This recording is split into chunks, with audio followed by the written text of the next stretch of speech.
Hello friends, welcome to ICS platform. आज है 1 अगस्त और 1 अगस्त के करेंगे हम करंट अफेयर। दोस्तों, लेक्चर स्टार्ट करने से पहले चैनल को सब्सक्राइब और बेल आइकन प्रेस करना ना भूलें। चलो वीडियो स्टार्ट करते हैं। फर्स्ट न्यूज़ है इंडिया और चाइना के ऊपर। क्या है दोस्तों, जैसे आपको मैंने बताया था कि अभी लेटेस्टली आसियान की मीटिंग हुई थी। आसियान की मीटिंग हुई थी कहाँ पर दोस्तों? लियोस कंट्री में। कहाँ पर दोस्तों? लियोस कंट्री में। और वहाँ पर इंडिया के जो हमारे S Jaishankar external affair minister गए थे। वहाँ पर चाइना के भी आए थे फॉरेन मिनिस्टर, जिनका नाम था वैंग ई। क्या नाम था दोस्तों? वैंग ई नाम था। क्या दोस्तों? वैंग ई। और इन दोनों की मीटिंग हुई। इस मीटिंग में कई सारी बातों पर डिस्कस किया गया। जैसे हम जान रहे हैं कि हमारे इंडिया और चाइना पर 2-3 साल से लाइन ऑफ एक्चुअल कंट्रोल पर डिफिकल्टी आ रही है, स्टैंड ऑफ हो रहा है और सीज फायर वॉलेशन भी हो रहा है। आप देखिए line of actual control, these are the map दिख रहा होगा आपको इंडिया का, ये लद्दाख है और लद्दाख ये चाइना का अक्साई चीन, और line of actual control, these are line of actual control. और यहाँ पर क्या हो रहा है दोस्तों? कई बार स्टैंड ऑफ हो चुका है, कई बार स्टैंड ऑफ हो चुका है। तो इसके बारे में डिस्कस करने के लिए, पीस एंड ट्रांक्विलिटी रखने के लिए कि वहाँ पर पीस रहे बॉर्डर एरिया पर, इसके लिए आसियान में जो लॉज मीटिंग हुई थी लियोस में, वहाँ पर हमारे external affair minister S Jaishankar और चाइना के फॉरेन मिनिस्टर वैंग यी की मुलाकात हुई थी। और उसमें बोला गया था कि हम अभी एक मीटिंग करेंगे कहीं भी इंडिया या चाइना के अंदर, जिस मीटिंग का नाम होगा working mechanism on consultation and cooperation of the border area. What I means coordination and cooperation of the border area. समझ में आया मेरी बात को? एक बार मैं शॉर्ट में लिखता हूँ। इस मीटिंग का नाम है WMCC। क्या नाम है? WMCC means working mechanism on consultation and cooperation, clear, on border area. अब इसकी 30th मीटिंग हुई, 30th meeting of India and China, China border area के ऊपर डिस्कस क्या किया? Border area. और दोस्तों ये कहाँ पर हुई? दिल्ली के अंदर ये मीटिंग हुई, याद रखोगे, दिल्ली के अंदर ये मीटिंग हुई। 30th मीटिंग ऑफ इंडिया और चाइना के बॉर्डर एरिया पर डिस्कस किया गया दिल्ली के अंदर। समझ में आ रहा है मेरी बात को? अब इस डिस्कस क्या क्या किया गया? देखो, सबसे पहला डिस्कस यही करा गया कि इंडिया और चाइना का बॉर्डर जो लाइन ऑफ एक्चुअल कंट्रोल है वहाँ पर पीस रहे, बिल्कुल स्टैंड ऑफ की कंडीशन ना आए, और जो इन्फिल्ट्रेशन हो रहा है और सीज फायर जो वॉयलेशन हो रहा है उसको भी रोका जाए। समझ में आ रहा है? अब इसमें क्वेश्चन बनता है कि चाइना से कौन आया था हमारे यहाँ पर? तो दोस्तों चाइना से आए थे होंग लियांग। याम याद रखना, थोड़े नाम अटपटे हैं। होंग लियांग, चाइना से आए थे होंग लियांग। और इनकी मीटिंग हुई हमारे जो फॉरेन सेक्रेटरी हैं विक्रम मिश्री। विक्रम मिश्री अभी ये लेटेस्ट बने हैं, जिनका नाम है विक्रम मिश्री। याद रखोगे, विक्रम मिश्री, ये आएगा यहाँ पर, ठीक है, विक्रम मिश्री। अभी ये नए फॉरेन सेक्रेटरी बने हैं और इनकी मीटिंग हुई थी किसके साथ? चाइना के जो डेलीगेट आए थे इंडिया में। 30th मीटिंग ऑफ इंडिया और चाइना के बॉर्डर एरिया पर दिल्ली में मीटिंग हुई है, याद रखोगे। और याद रखना, working mechanism on consultation and cooperation on border area between China and India. These are 30th meeting that was held in New Delhi. Clear? चलते अपन नेक्स्ट न्यूज पर। नेक्स्ट है दोस्तों भारतीय वायुयान विधेयक 2024। इनको तो आप जानते होंगे, ये हैं राम मोहन नायडू। ये कौन है दोस्तों? ये सिविल एविएशन मिनिस्टर बने अभी। मोदी 3.0 में सिविल एविएशन मिनिस्टर बने हैं। क्लियर दोस्तों? सिविल एविएशन मिनिस्टर बनाए गए हैं। पहले कौन थे? 2.0 में थे हमारे ज्योतिरादित्य सिंधिया जी, और वो हट गए अब टीडीपी के, तेलुगु देशम पार्टी के, क्योंकि चंद्रबाबू नायडू ने मोदी साहब को सपोर्ट किया और इसी से मोदी साहब की सरकार बनी। क्लियर? अब कुछ मिनिस्टरों की पोस्ट तो उनकी पार्टी को भी देना पड़ेगा, तो सिविल एविएशन मिनिस्ट्री की वी कैन से मिनिस्ट्री चली गई किस पर? टीडी के पास, और उनके मिनिस्टर राम मोहन नायडू। क्या नाम है? राम मोहन नायडू। आप याद रखना। क्या है दोस्तों न्यूज़ में क्या है?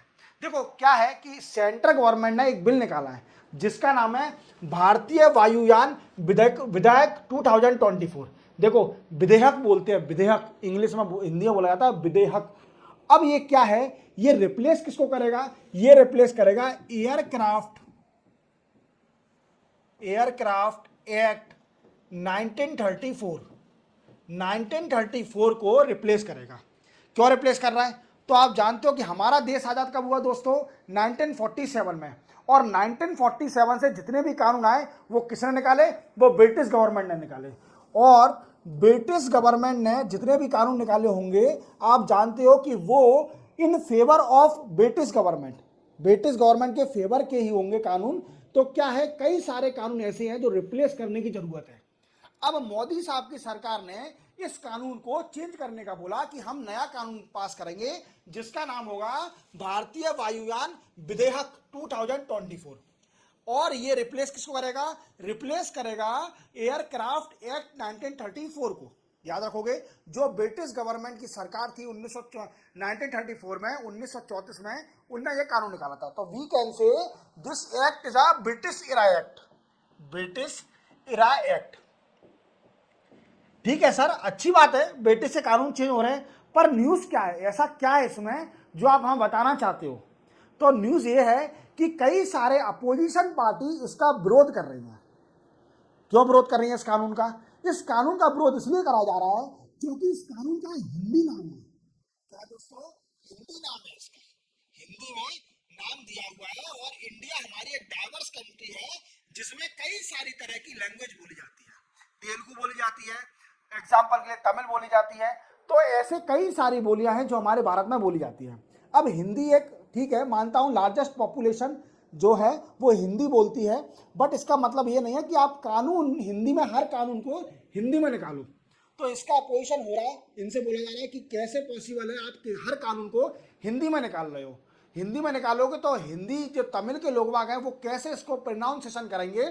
Even I can not also pronounce this particular act that Bharatiya Vayuyan विधेयक 2024, क्योंकि मैं हिंदी में, मतलब हिंदी थोड़ी आती है तो मैं इसलिए प्रोनाउंसिएशन कर पा रहा हूँ। नहीं तो बाकी अगर कुछ ऐसे डिफिकल्ट वर्ड आ जाएंगे तो मैं भी कभी कभी अटक जाता हूँ हिंदी के वर्डों में। तो दोस्तों क्या है कि इसको चेंज करना चाहिए, इंग्लिश में करना चाहिए। तो अपोजिशन का यही कहना है कि इसको हिंदी की जगह कुछ और लैंग्वेज इंग्लिश में यूज़ करो, जिससे क्या है कि सारी कंट्री, जो हमारी कंट्री के लोग बाग हैं वो इसको इजीली पढ़ सकें। समझ में आ रहा है मेरी बात को। चलते अपन नेक्स्ट न्यूज़ पर। नेक्स्ट है दोस्तों सब क्लासिफिकेशन ऑफ शेड्यूल कास्ट। देखो आप जानते हो कि हमारे इंडिया में रिजर्वेशन दिया जाता है बैकवर्ड क्लास को, शेड्यूल कास्ट को और शेड्यूल ट्राइब्स को। अब क्या है दोस्तों कि आप जानते हो कि अभी 2024 चल रहा है और जो देश आज़ाद हुआ था उसके बाद से रिजर्वेशन दिया जा रहा है। अब इस रिजर्वेशन देने के साथ साथ कुछ कम्युनिटी, जैसे शेड्यूल कास्ट के अंदर कुछ कम्युनिटी, या फिर शेड्यूल ट्राइब्स के अंदर कुछ कम्युनिटी, या फिर बैकवर्ड क्लास के अंदर कुछ कम्युनिटी बहुत पैसे वाली हो गई हैं। What I means economical, we can say economical sufficient हो गई हैं, सोशल सफिशिएंट हो चुकी है वो, तो उनको रिजर्वेशन की जरूरत नहीं है। अब इसी को देखते हुए सरकार क्या कर रही है कि शेड्यूल कास्ट के अंदर सब क्लासिफिकेशन करेगी। मींस जो शेड्यूल कास्ट के अंदर डिफरेंट डिफरेंट कास्ट है उनको भी क्लासिफाई कर देगी, अलग अलग तरीके से क्लासिफाई कर देगी। तो वी कैन से सब classification of schedule caste. Schedule caste को भी सब क्लासिफाई करना, मतलब शेड्यूल कास्ट में कई सारी कास्ट होंगी उसको भी क्लासिफाई करना। बट क्या हुआ है दोस्तों कि 2004 में एक कानून आया था, 2004 में सुप्रीम कोर्ट, कानून नहीं सॉरी, सुप्रीम कोर्ट का डिसीजन आया था 2004 में। कानून मैंने गलत बोल दिया, सुप्रीम कोर्ट का डिसीजन आया था। सुप्रीम कोर्ट का डिसीजन क्या था, उसका नाम क्या था, उसका नाम था E V Chinnaiah versus state of Andhra Pradesh. इस डिसीजन में क्या बोला गया था सुप्रीम कोर्ट ने बोला था कि आप सब क्लासिफिकेशन नहीं कर सकते किसी भी कास्ट का, क्योंकि शेड्यूल कास्ट जो है वो होमोजीनियस ग्रुप है। Schedule caste is a homogeneous means schedule caste जो है वो एक होमोजीनियस ग्रुप है। We can not divide the schedule caste tribes into sub classification. Means हम शेड्यूल कास्ट ट्राइब्स को कई सारे पार्ट में डिवाइड नहीं कर सकते, ये अनकॉन्स्टिट्यूशन है, क्योंकि शेड्यूल कास्ट एक होमोजीनियस ग्रुप है। शेड्यूल कास्ट क्या है? होमोजीनियस ग्रुप है। और क्या हुआ था दोस्तों कि ये सुप्रीम कोर्ट में फिर से मैटर पहुंचा। सुप्रीम कोर्ट में पहुंचा तो उसके लिए कॉन्स्टिट्यूशन बेंच बनी। कॉन्स्टिट्यूशन बेंच बनी कि सब क्लासिफाई कर सकते हैं कि नहीं कर सकते। तो सुप्रीम कोर्ट आज इसका डिसीजन देगी। सुप्रीम कोर्ट ने रिजर्व करके रख लिया फॉर थर्सडे, इसका सुनवाई होगी आज कि सब क्लासिफिकेशन ऑफ शेड्यूल कास्ट कर सकते हैं नहीं कर सकते। अब सुप्रीम कोर्ट ने पहले कुछ बोला था कि मतलब ये फाइनल डिसीजन नहीं है, वर्डिक्ट नहीं आया अभी इसका कि कर सकते हैं नहीं कर सकते, पर सुप्रीम कोर्ट और बड़े बड़े जो लीडर हैं या बड़े बड़े इंटेलेक्चुअल पर्सन हैं उनका कहना है कि सब क्लासिफिकेशन शेड्यूल कास्ट करना चाहिए। क्यों करना चाहिए? देखो, मैंने जैसे आपको प्रीवियस अभी बताया है कि हमारा देश 1947 में आज़ाद हो चुका था और उसके बाद से हम जो रिजर्वेशन दे रहे हैं तो कई सारी कम्युनिटी आगे बढ़ चुकी है, एज वेल एज इकोनॉमिकली और स्ट्रॉन्ग हो चुकी है और सोशली स्ट्रॉन्ग हो चुकी है। क्लियर? अब क्या है, कुछ जो कास्ट बची है शेड्यूल कास्ट के अंदर वो अभी भी बैकवर्ड है, अभी भी बैकवर्ड है। अब इस बैकवर्ड अगर सब क्लासिफिकेशन होगा, शेड्यूल कास्ट के अंदर भी अगर सब क्लासिफिकेशन हो जाएगा तो जो कास्ट ज़्यादा बेनिफिट ले रही है और वो इकोनॉमिकली स्ट्रॉन्ग है, अगर वो बेनिफिट का यूज़ कर रही है रिजर्वेशन का, तो वो गलत है। वो हक छीन रही है लोअर कास्ट जो कि इकोनॉमिकली वीक है, सोशली वीक है, एजुकेशनली वीक है, तो वो हक छीन रही है किसका? जो कि वीक है, उनका हक छीन के उनको मिल रहा है। तो सुप्रीम कोर्ट ने बोला कि यार सब क्लासिफिकेशन होना चाहिए। हालांकि ये फाइनल डिसीजन नहीं आया है, जो बड़े बड़े इंटेलेक्चुअल हैं उनका कहना है कि सब क्लासिफिकेशन होना चाहिए। क्या होना चाहिए? सब क्लासिफिकेशन होना चाहिए शेड्यूल कास्ट के अंदर, जिससे क्या होगा कि जो हायर इकोनॉमिकली स्ट्रॉन्ग और सोशली और we can say educationally strong caste हैं इन शेड्यूल कास्ट, वो ग्रैब ना कर पाए अपॉर्चुनिटी फ्रॉम दी गवर्नमेंट। समझ में आ रहा है? जिसको जरूरत है, जो बेनिफिशियरी है, एग्जैक्टली जरूरत है जिसको, उसी को ही बेनिफिट मिल सके। समझ में आया मेरी बात को? अब सुनो, देखो, एक पंजाब ने एक कानून भी निकाला था, पंजाब ने एक कानून भी निकाला था जिसको हम बोलते हैं Punjab schedule caste and backward cast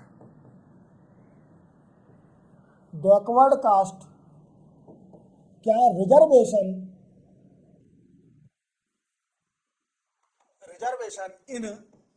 in government job act 2006 में। एक अपना जानते हो, जैसे हमारी पंजाब जो स्टेट है इंडिया के अंदर, उसने 2006 में एक कानून निकाला था, पंजाब शेड्यूल कास्ट और backward caste reservation in government job act 2006। ये कानून निकाला था और इसमें बोला गया था इस कानून के अंदर कि 50% रिजर्वेशन कोटा, जो 50% रिजर्वेशन कोटा है वो रिजर्व करा जाएगा। इसके साथ साथ क्या है, जो ज़्यादा ही बैकवर्ड ज़्यादा ही हैं उनको ज़्यादा बेनिफिट मिलेगा। जैसे जो वाल्मीकि हैं, वाल्मीकि एंड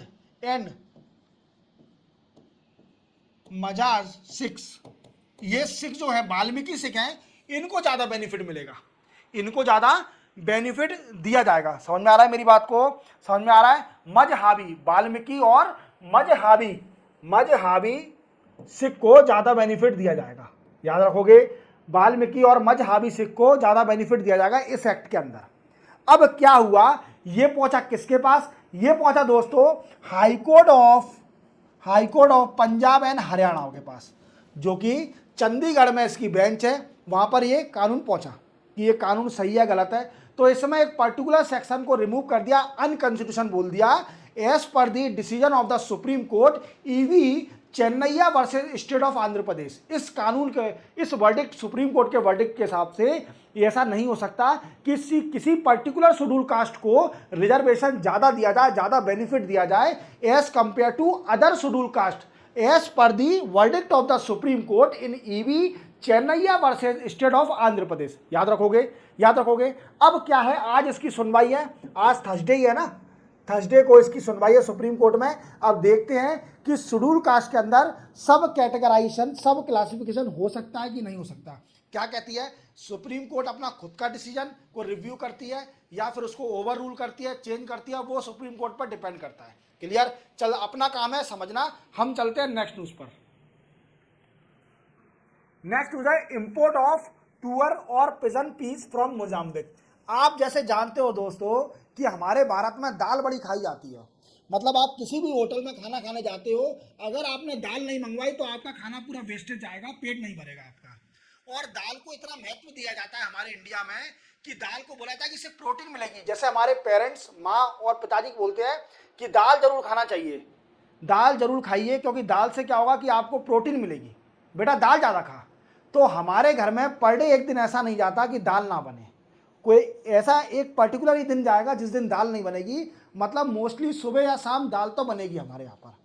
तो वी कैन से हमारे इंडिया में दाल बहुत खाई जाती है। क्या खाई जाती है? दाल खाई जाती है। और आप जब घूमने जाते हो अपने फैमिली के साथ होटल में, तो दाल जरूर मंगवाते हो कि भाई येलो कलर की दाल जरूर लाइए, दाल तड़का लाइए, मेरे लिए दाल फ्राई लाइए।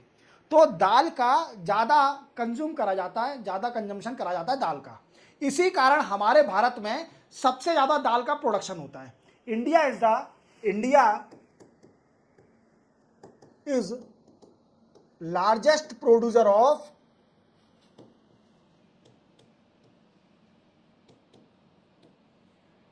पल्स। हमारा भारत वर्ल्ड में सबसे ज्यादा पल्स प्रोड्यूस करता है, मींस पल्स दालें उगाता है सबसे ज्यादा, वर्ल्ड में सबसे ज्यादा दालें उगाई जाती है। पर वो भी कम पड़ जाती हैं, वो भी कम पड़ जाती हैं, क्योंकि हमारे इंडिया में इतना दाल खाई जाती है कि वो भी कम पड़ जाती है। तो अगर देखा जाए तो इंडिया तो इतना तो प्रोडक्शन करती करती है, इसके साथ साथ वो दूसरी कंट्री से दाल को इंपोर्ट भी करती है। दूसरी कंट्री से दाल को इंपोर्ट भी करती है। तो कितना इंपोर्ट करती है ये भी जानना बहुत जरूरी है। तो देखो दोस्तों, हर साल हमारे इंडिया में 7.71 लाख टन, देख रहे हो आप, कितना पल्स का इंपोर्ट करा जाता है। 7.71 लाख टन इंपोर्ट करते हैं हम दूसरी कंट्री से पल्स का। Even India is the largest producer of pulse. देख रहे हो आप, इंडिया सबसे ज्यादा प्रोड्यूस करता है पल्स का, तो भी India 7.71 lakh ton annually import करता है दाल फ्रॉम डिफरेंट डिफरेंट कंट्री। अगर जिसमें से देखा जाए आउट ऑफ 7.71, तो हमारा 2.64 लाख टन 2.64 लाख टन तो इंपोर्ट सिर्फ ओनली कहां से करा जाता है दोस्तों? Mozambique country. अरे सर, आप कौन कौन सी कंट्री के नाम ले आते हो, नाम एक तो पढ़ने में नहीं आते। मोजाम्बिक कैसा नाम है? देखो, ये कंट्री अफ्रीकन कॉन्टिनेंट में है। जब आप अफ्रीका के साउथ ईस्ट डायरेक्शन में जाओगे, देखोगे अफ्रीका कॉन्टिनेंट में, तो आपको एक कंट्री मिलेगी मोजाम्बिक कंट्री। ये मोजाम्बिक कंट्री इंडिया को 2.64 लाख टन एनुअली एक्सपोर्ट करती है। और इंडिया को जो fourth largest exporter of pulse है, इंडिया की fourth largest provider of pulse, मतलब चौथी सबसे बड़ी है जो कि पल्स इंडिया को एक्सपोर्ट करती है। समझ रहा? तो we can say Mozambique is the fourth biggest exporter of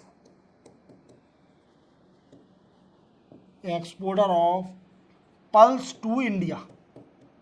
India को चौथी सबसे ज्यादा पल्स एक्सपोर्ट करने वाली कंट्री है मोजाम्बिक। और मोजाम्बिक कंट्री कहाँ है दोस्तों? वो है अफ्रीकन कॉन्टिनेंट में। जब आप देखोगे साउथ ईस्ट में, तो आपको मोजाम्बिक कंट्री दिखेगी, जो कि बॉर्डर लगा होगा तंजानिया से, जाम्बिया से, जिम्बाब्वे से, साउथ अफ्रीका से, ये कंट्रियों से इसका बॉर्डर लगा हुआ है। समझ में आ गया? समझ में आ गया। अब इसमें एक पोर्ट है दोस्तों, मोजाम्बिक कंट्री के अंदर एक पोर्ट है, नकालो पोर्ट। ये पोर्ट जो है नकालो पोर्ट, इसी पोर्ट से इंडिया में दाल एक्सपोर्ट करी जाती है। नकालो पोर्ट है, इसी पोर्ट के जरिए मोजाम्बिक का एक पोर्ट है। जैसे हमारे यहाँ पर बंदरगाह होते हैं, हिंदी में बोलते हैं जिसको बंदरगाह, ऐसे ही मोजाम्बिक का बंदरगाह है, एक पोर्ट है जिसका नाम है नकालो पोर्ट। क्या दोस्तों, नकालो पोर्ट थोड़ा नाम अजीब गरीब होते हैं, क्योंकि उनकी लैंग्वेज में उन्हें सिंपल लगते हैं, हमारी लैंग्वेज में हमें डिफिकल्ट लगते हैं। तो नकालो पोर्ट नाम से एक मोजाम्बिक में पोर्ट है कंट्री के अंदर दोस्तों, ठीक है। अब नकालो पोर्ट से इंडिया को दाल एक्सपोर्ट करी जाती है, पर इसमें डिफिकल्टी क्या आ रही है दोस्तों? सर आप बता रहे हो अच्छी बात है, डेटा बता रहे हो, पर इसमें प्रॉब्लम क्या आ रही है? देखो क्या प्रॉब्लम आ रही है कि वहां पर एंटी इंडियन लोग हैं, जो कि रैंसम मांगते हैं। जितने भी इंपोर्टर बिजनेसमैन हैं जो कि मोजाम्बिक से इंपोर्ट करते हैं, तो नकालो पोर्ट पर कई सारे गुंडे हैं, गुंडा बोल सकते हैं अपन हिंदी में वर्ड, एंटी इंडियन बोल सकते हैं, वी कैन गुंडा भी बोल सकते हैं, गुंडे लोकल गुंडे। तो ये क्या करते हैं, रैंसम मांगते हैं इनसे। रैंसम क्या होता है कि फ्रौती मांगना। अगर आपको शिप यहाँ से ले जाना है तो आपको हमें पैसा देना पड़ेगा, तो ही आपको शिप भेजेंगे, तो ही इंडिया के शिप ले जा पाओगे, नहीं तो नहीं ले जा पाओगे। तो कितना मांगते हैं ये? अप्रोक्सीमेटली $70 to $100 एक शिप पास होने के ये मांगते हैं। $70 से $100 तक मांगते हैं। समझ में आया? मोजाम्बिक आप जानते हो सोमालिया में पायरेट्स पाए जाते हैं, और Somalia is also African continent country. Mozambique में भी गुंडे आ गए हैं। जो इंडियन इंपोर्टर होते हैं दाल के, उनसे बोलते हैं कि आप इतना रैंसम दीजिए $700 to $100, तभी आपका शिप में यहां से निकल पाएगा, नहीं तो नहीं निकलने देंगे, आप यहां से नहीं निकलने देंगे। तो देखिए दोस्तों, तो ये सबसे बड़ा रीजन था, ये जो 2023 में सबसे बड़ा रीजन था जो दाल की प्राइस बढ़ गई थी। दाल की प्राइस क्यों बढ़ी थी? क्योंकि इसलिए बढ़ी थी क्योंकि इंडिया का इंपोर्ट कम हो गया था मोजाम्बिक से, क्योंकि वहां पर कुछ गुंडे आ गए थे, नकालो पोर्ट पर कुछ गुंडे आ गए थे जो कि रैंसम मांग रहे थे।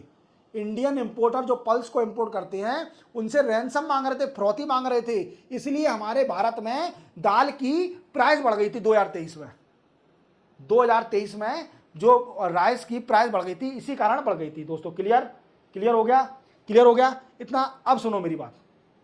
अब देखा जाए तो इंडिया और मोजाम्बिक कंट्री ने मोमेंडम ऑफ अंडरस्टैंडिंग साइन किया है। क्या क्या दोस्तों?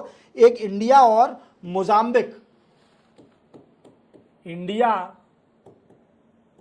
एंड मोजाम्बिक एक साइन किया, दोनों कंट्री ने साइन मोमेंडम ऑफ अंडरस्टैंडिंग। किस चीज का मोमेंडम ऑफ अंडरस्टैंडिंग?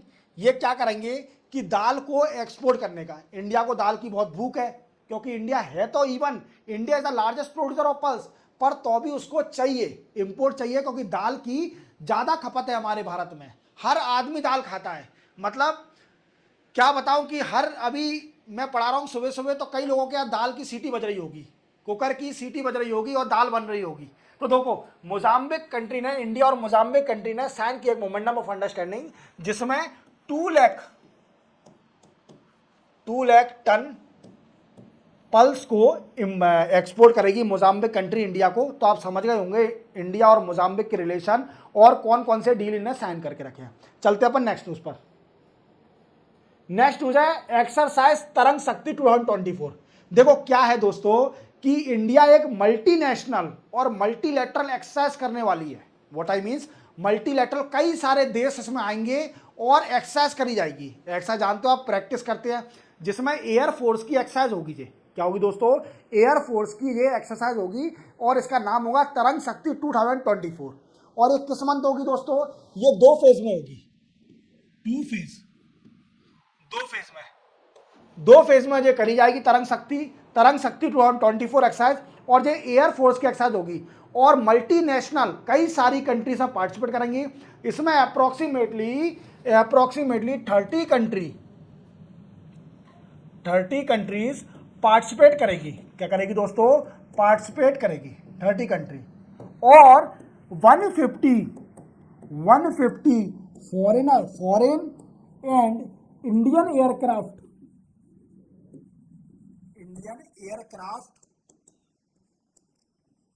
इस एक्सरसाइज में पार्टिसिपेट करेंगे। समझ रहे हो आप मेरी बात को कि 30 कंट्रियां और 150 फॉरेन और इंडियन एयरक्राफ्ट इस एक्सरसाइज में पार्टिसिपेट करेंगे। क्लियर दोस्तों? अब ये 2 फेज में होगी। पहली होगी ये दोस्तों अगस्त के मंथ में। कब होगी दोस्तों? अगस्त के महीने में होगी। और दूसरी होगी सितंबर के महीने में। कब होगी? सितंबर के महीने में। 2 फेज में करी जाएगी एक्सरसाइज और मल्टीनेशनल एक्सरसाइज है। तो याद रखना ये क्वेश्चन आ सकता है तरंग शक्ति। इवन मैंने इस क्वेश्चन को पहले ही आपको पढ़ा दिया था, जो क्वेश्चन का मेरा वीडियो आता है क्वेश्चन MCQ का, तो उसमें मैंने आपको कवर करा दिया तरंग शक्ति के बारे में। तो समझ गए होंगे आप, तरंग शक्ति एक्सरसाइज याद रखना एयरफोर्स की एक्सरसाइज है जिसमें 30 कंट्रियां पार्टिसिपेट करेंगी और ये इंडिया में होने वाली है अगस्त और सितंबर के महीने में। ठीक है, 2 फेज में होगी, पहला फेज अगस्त में होगा, सेकंड फेज सितंबर में, जिसमें 30 कंट्रियां 30 कंट्रियां पार्टिसिपेट करेंगी और 150 फॉरेन और इंडियन एयरक्राफ्ट पार्टिसिपेट करेंगे। क्लियर, चलते अपन नेक्स्ट न्यूज पर। नेक्स्ट न्यूज है 18% GST on life and medical insurance premium. आप जानते हो कि हमारे इंडिया में अधिकतर लोगों पर लाइफ इंश्योरेंस नहीं है, ना ही उन पर हेल्थ इंश्योरेंस है, ना ही उन पर लाइफ इंश्योरेंस है। वो क्यों नहीं कराते लाइफ इंश्योरेंस? हमारे इंडिया में लाइफ इंश्योरेंस पेनिट्रेशन बहुत कम है। We can say insurance India में इंश्योरेंस पेनिट्रेशन बड़ा ही कम है। और आप जानते हो इसलिए हमारे इंडिया में इंश्योरेंस कंपनियां, जितनी भी इंश्योरेंस कंपनियां, फॉरेन इंश्योरेंस कंपनियां यहाँ पर आकर वीकेंड से इन्वेस्टमेंट नहीं करती हैं, क्योंकि उन्हें मालूम है कि इंडिया का आदमी इंश्योरेंस कम कराता है। और आप ये भी जानते हो कि इंडिया के लोगों का पॉकेट ऑफ एक्सपेंडिचर बहुत ज़्यादा है। पॉकेट ऑफ एक्सपेंडिचर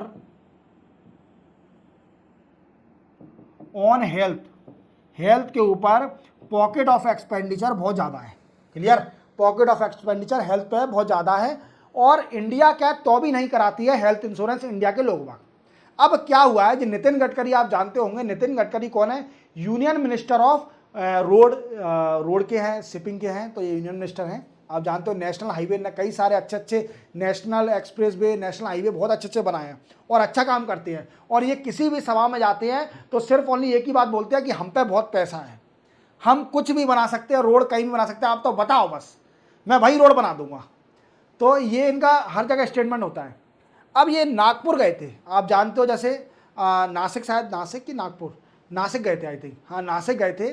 तो वहाँ पर इनसे रिक्वेस्ट करी गई कि जो जीएसटी लगाया जाता है, जीएसटी ऑफ 18%, जो लाइफ और इंश्योरेंस पर, जो प्रीमियम पर 18% जीएसटी लगाया जाता है, उसको हटा दिया जाए, जिससे लोगों का इंश्योरेंस पेनिट्रेशन बढ़ सके। क्या बोला मैंने? कि इनसे रिक्वेस्ट करी गई कि जो 18% जीएसटी लगाया जाता है लाइफ इंश्योरेंस के ऊपर, उसको खत्म कर दिया जाए। नितिन गडकरी साहब ने सुन लिया, ठीक है भाई साहब, मैं करूंगा, ऐसा बात करूंगा।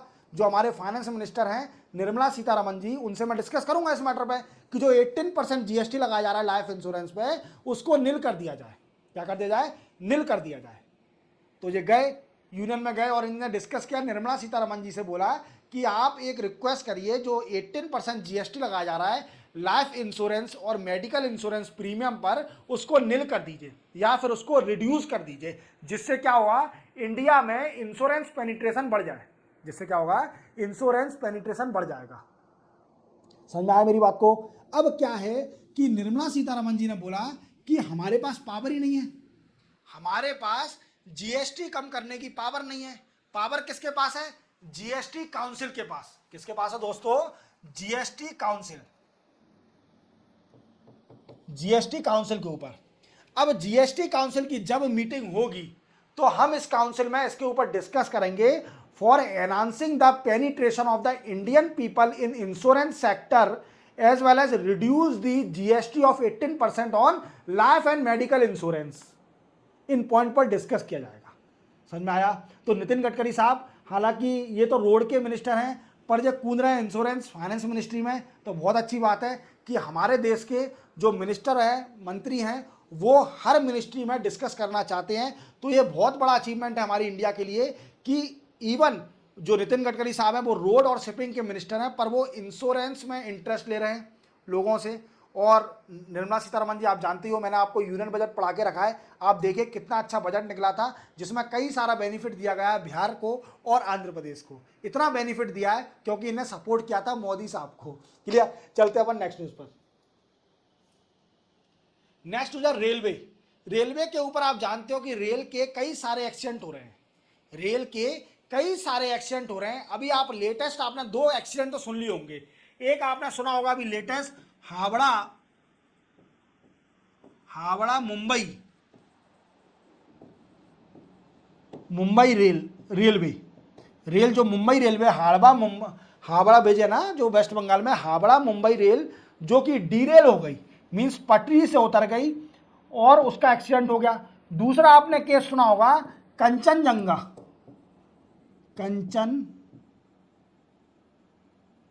कंचनजंगा कॉलिजन। कंचनजंगा एक्सप्रेस भी थी, उसका कॉलिजन हो गया था, उसका एक्सीडेंट हो गया था दोस्तों, ठीक है। अब पहला ट्रेन है होबड़ा मुंबई रेलवे, डीरेल हो गई थी, जो पटरी से उतर गई थी। और अभी लेटेस्ट जो कंचनजंगा कॉलिजन। अब इसमें क्या था कि पूछा गया, रिपोर्ट कई सारी कमेटी बनी कि इसकी जांच पड़ताल करो कि हमारे भारत में इतने रेल के एक्सीडेंट क्यों हो रहे हैं। तो जो लोको पायलट थे, ड्राइवर थे, उनसे पूछा गया कि भाई साहब आप ये बताइए कि आप गाड़ी सही से चलाते नहीं हो क्या, इतने एक्सीडेंट क्यों हो रहे हैं रेलवे के। तो उन्होंने एक रीज़न था, उन्होंने एक रीज़न दिया कि हमको रेस्ट करने का टाइम नहीं दिया जाता, हमें रेस्ट करने का टाइम नहीं दिया जाता, हमसे दिन भर भेड़ बकरियों की तरह काम कराया जाता है। आप स्पीड ट्रेन से जाइए, उस ट्रेन से जाइए, ये जाइए वो जाइए, रेलवे वाले बड़े गंदे तरीके से हमसे काम करा रहे हैं, इसलिए हम नींद में रहते हैं आधे और एक्सीडेंट हो सकते हैं। ये एक फैक्टर दिया उन्होंने। अब इसी फैक्टर को देखते हुए रेलवे ने एक हाई लेवल कमेटी सेटअप करी। क्या करी दोस्तों, रेलवे ने एक हाई लेवल कमेटी सेटअप करी। अब इस कमेटी सेटअप करी, अब एक कमेटी करेगी क्या, कमेटी का काम ये होगा to set the timing, timing set करना लोको पायलट की कि रेस्ट कब करना है और कब गाड़ी चलाना है। मींस इस हाई लेवल कमेटी का जो मेन मोटिव है, set timing for loco pilot, loco pilot की टाइमिंग को सेट करना कि उनको कब रेस्ट दिया जाएगा, उनको कब ट्रेन चलवाई जाएगी उनसे। और मैंने आपको पिछले लेक्चर में कवच टेक्नोलॉजी के बारे में बताया था। इंडिया की इंडिजीनियस कवच टेक्नोलॉजी है जो कि लोको पायलट को असिस्ट करेगी, और इसके साथ साथ अगर कॉलिजन होने वाला होगा, ट्रेन का एक्सीडेंट होने वाला होगा, तो जो ऑटोमेटिकली ब्रेक दबा देगी, ऑटोमेटिकली ब्रेक दबा देगी ट्रेन की, अगर उसको लगेगा कि कॉलिजन होने वाला है। और इंडिया में जो इंडिजीनियस टेक्नोलॉजी है, इंडिजीनियस टेक्नोलॉजी मीन्स ये टेक्नोलॉजी का हर पार्ट इंडिया में बना हुआ है, तो that is called indigenous technology. समझ में आया। तो कवच सिस्टम ट्रेन में इंप्लीमेंट करा जा रहा है। और आप कमेटी के बारे में समझते हैं, तो एक कमेटी क्या करेगी, high level committee time set करेगी, जो लोको पायलट है, ड्राइवर है, कि कब रेस्ट देना है इनको और कब इनको काम करना है। समझ में आया। चलते हैं नेक्स्ट न्यूज पर। नेक्स्ट न्यूज है कोर सेक्टर। देखो दोस्तों, कोर सेक्टर क्या होते हैं, कोर सेक्टर 8 सेक्टर होते हैं। आप याद रखना 8 सेक्टर जो होते हैं इंडिया में, उसको बोला जाता है कोर सेक्टर। कौन कौन सेक्टर, देखो पहला होता है कोल, दूसरा होता है क्रूड ऑयल, तीसरा होता है नेचुरल गैस, चौथा होता है refinery, steel, cement, fertiliser, electricity. These are the 8 core sector. Means India के 8 कोर सेक्टर कौन कौन से हैं, coal, crude oil, natural gas, refinery, steel, cement, fertiliser and electricity. These और 8 कोर सेक्टर, जिनको कोर बोला जाता है, मतलब ये मेन है, इंडिया की जड़ है, इंडिया का जो डेवलपमेंट है इसी कोर सेक्टर से है। कौन कौन से, कोल। और सबसे ज़्यादा कंट्रीब्यूशन किसका है दोस्तों, सबसे ज़्यादा कंट्रीब्यूशन है रिफाइनरी का, जिसका कंट्रीब्यूशन है 28.04%।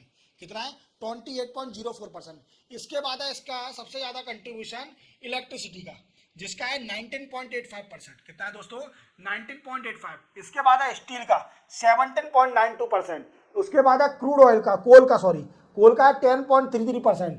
फिर है क्रूड ऑयल का 8.98%। देन आफ्टर नेचुरल गैस का 6.88%। देन आफ्टर सीमेंट का 5.37%।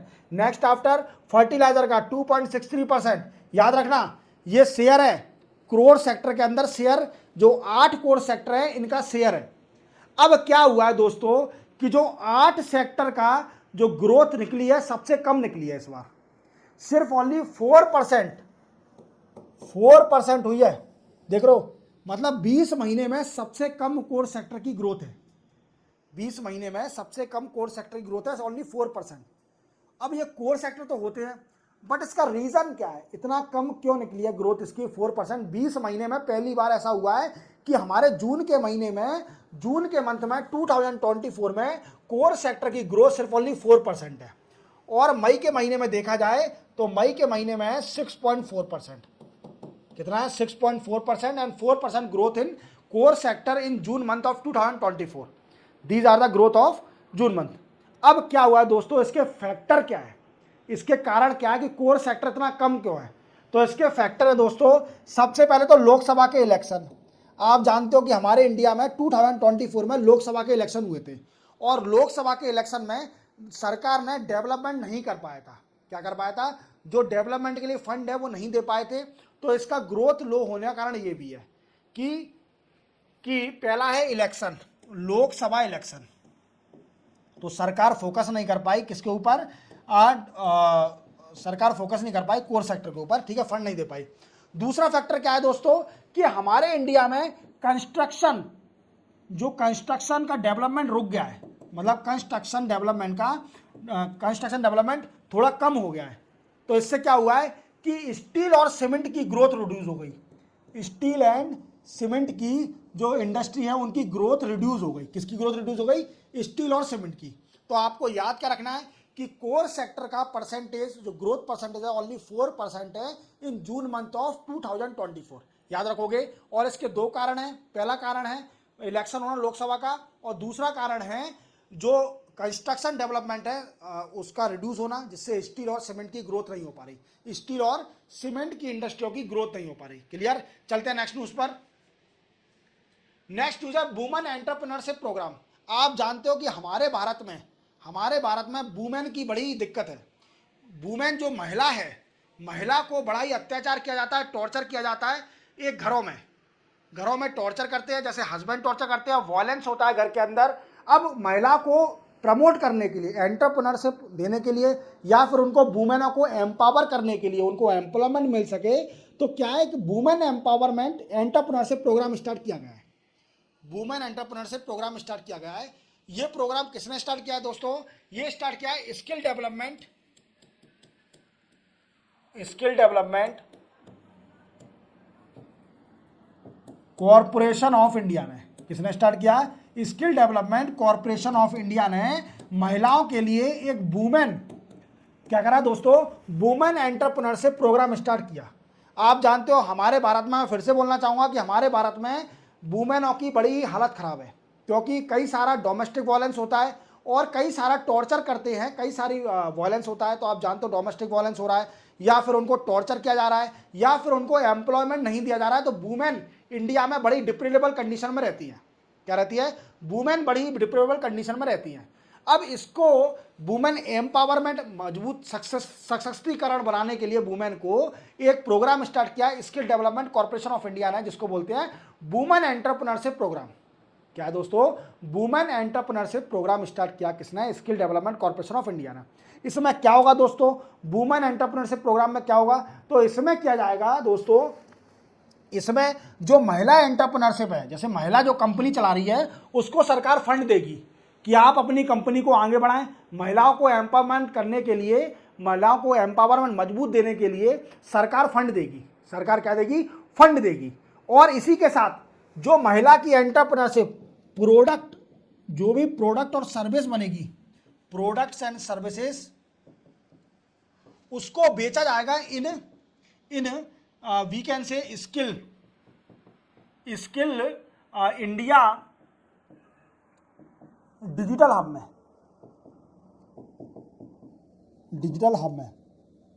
स्किल इंडिया डिजिटल हब में जो भी महिला की एंटरप्रेन्योरशिप, महिला की कंपनी है, उनके जो प्रोडक्ट और सर्विस जो बनती है उसको बेचा जाएगा स्किल इंडिया डेवलपमेंट हब के अंदर। समझ में आ गया? तो इससे क्या होगा कि महिला एम्पावर होगी, महिला किसी पर डिपेंड नहीं रहेगी, महिला एम्पावरमेंट हो जाएगा, महिला का सशक्तिकरण हो जाएगा। तो आप महिला पे अत्याचार ना करें, महिला को भी बराबर का दर्जा दें, जिससे महिला भी हमारे कुछ कंट्रीब्यूट कर सके हमारे घर में। आप अपने आप को बॉस ना समझे, समझ रहे हो? महिला को उसके फादर एजुकेशन इसलिए देते हैं कि वो आगे चल के कुछ कर सके, इंडिपेंडेंटली खड़ा हो सके। समझ में आ रहा है? चलते हैं नेक्स्ट न्यूज पर। नेक्स्ट न्यूज है cyber crime prevention against women and child. आप जानते हो, आप वुमेन और चाइल्ड, मैंने अभी प्रीवियसली बताया कि वुमेन है इंडिया में, उसकी बड़ी डिप्लोरेबल कंडीशन है। कई सारा वॉयलेंस होता है और बच्चों पर भी कई सारा वॉयलेंस हो रहा है इंडिया के अंदर। वो वॉयलेंस कहाँ से हो रहा है? साइबर क्राइम से। साइबर क्राइम से कैसे हो रहा है कि दोस्तों आप जानते हो आजकल मोबाइल हर बच्चे पे है, आजकल एंड्रॉयड मोबाइल हर बच्चे पे है, और वो नेट भी चलाना जानता है, गेम खेलना जानता है, ऑनलाइन गेम खेलता है। तो इससे क्या होता है? एट्रोसिटी होती है ऑन वुमेन एंड चाइल्ड। इसके निजात पाने के लिए, साइबर सिक्योरिटी को स्ट्रॉन्ग करने के लिए, साइबर क्राइम को रिड्यूस करने के लिए अगेंस्ट वुमेन और चाइल्ड के खिलाफ, उसके लिए सरकार ने डिसीजन लिया है। सरकार ने क्या डिसीजन लिया है? एक साइबर क्राइम पोर्टल बनाएगी, साइबर क्राइम पोर्टल बनाएगी सरकार, जिससे क्या होगा कि कोई भी इस पोर्टल में शिकायत कर सकता है। अगर उसको लगता है कि ये साइबर क्राइम हो रहा है अगेंस्ट वुमेन और चाइल्ड, तो वो शिकायत कर सकता है। इसमें क्या कर सकता है?